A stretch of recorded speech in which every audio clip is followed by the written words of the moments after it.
Okay, we're doing ours over the UK, Britain, Great Britain, there's many names for it. The first PowerPoint, or the first slide is language, greetings, and all of that. The main language is English. 95% of the UK speak English. There's other languages spoken, Irish, Scottish, British Sign Language, Welsh, so on. There's a few, but basically they're all revolving around English. Greetings are basically the same as here in America. They're hellos, goodbyes. It's very proper to shake their hand. The other ones are really not formal.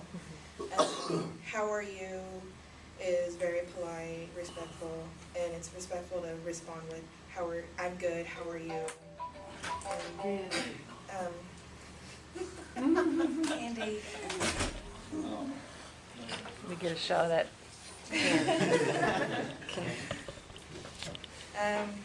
Pleased to meet you.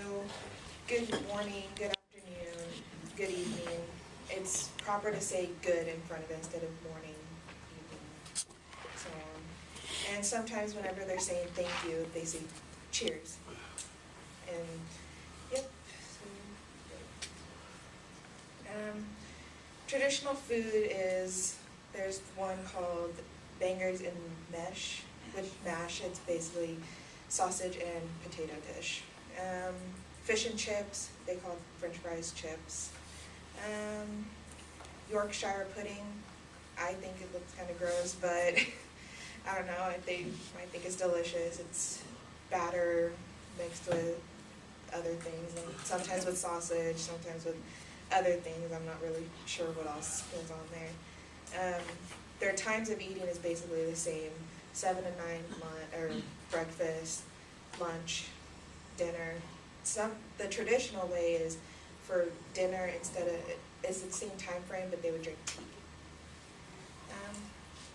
Their clothing, let's pull up the next one, right? Well, the clothing stores and brands are a lot the same, again, as here. Nike is very popular over there. H&M is a clothing store both here in America and over there in the UK. Nike, Adidas, and a few higher ranking designers are Stella McCartney, the daughter of Paul McCartney from the Beatles, Burberry, Alexander McQueen, who created the dress for Kate Middleton. And we go to the next one. Do you want to do the Sure. Hi, I'm Dara, Hi. second presenter. Okay, where are we at now? Well, business ethics, yeah, got it, okay, thank you. The working hours are pretty much similar to what we have here, 48-hour work week. They want to work with customers and companies that have been around for quite some time. The old money, old school. If you're an up-and-coming computer business, unless you know people, that's the name of the game. You just have to know people. They don't like to deal with the newcomers. They also like to deal with gentlemen, mostly, older gentlemen. So that's kind of different from here, but that's how they work it. Let's see. If you plan to use an agenda, be sure to forward it to everyone that is included in your meeting. Everyone needs to be informed of exactly what's going on. They're very routine, want to go down step by step. They're kind of OCD, but they do have their ways and means of taking care of that. Don't be late. That's a big no-no. If you're going to be 5 minutes late, call, email, do whatever you have to do. It's very important. Again, OCD, they do not like that. They think it's rude and disrespectful to you. And to your company, if you're going to do a presentation to try and get their money. They frown upon that. The main religion in Great Britain is Christianity. They belong to the Church of England or the Church of Scotland. There's also Protestant churches and Roman Catholic churches. Let's see, predominantly Christian. There's quite a few Hindu, Jewish, Muslim, and Sikh communities. And also smaller communities like Buddhist, Jains, and I don't have any idea how to say this, Zoroastrians, possibly. The politics are usually conservative, liberal Democrat, and Scottish national. So that's kind of interesting, because it's not what we have over here.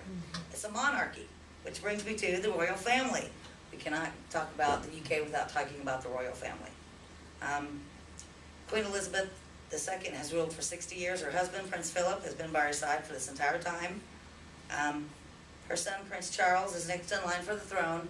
We all know, I don't know if you guys are old enough to remember Princess Di when she passed away. It was, even over in America, it was a humongous thing. It was on TV, and she died in a car crash. They had two sons, Prince Harry and Prince William. Obviously, Prince William just got married not too long ago to Princess Kate, and that was a big thing to get up at 4 or 5 in the morning to watch that on television. But it was such a major holiday over there. Everything stopped. They blocked off many streets, and I watched it on TV, but I would not go over too many people.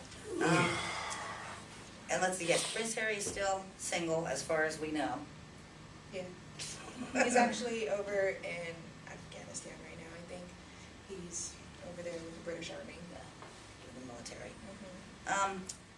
The communications problems we really kind of touched on, like if you're a fledgling company, you're not well known, it's going to be kind of hard for you to get that foot in the door unless you kind of know some people, grease some palms possibly. They don't frown on that. Everybody likes money. They're easy to understand, but they just have an accent. I'm going to compare them kind of to the Australians. My cousins are Australian. They think that we have the funniest accent in the world, and we're from Kansas, but we don't. But you just have to understand them. Sometimes they have different words for things that we, like a bin is a trash can, a bonnet is the hood of your car, nappy is a diaper. So just different words like that. Rubbish is trash. Yeah, rubbish. Yeah. Let's see, the best way to communicate with anyone is over there, is just to actually go over there, or, you know, visit with somebody that knows about it and can teach you some things. Do your research online, and, you know, go out of your comfort zone, because that's about the only way that's going to be, makes you feel comfortable, is trying to do that. And that's it. Good.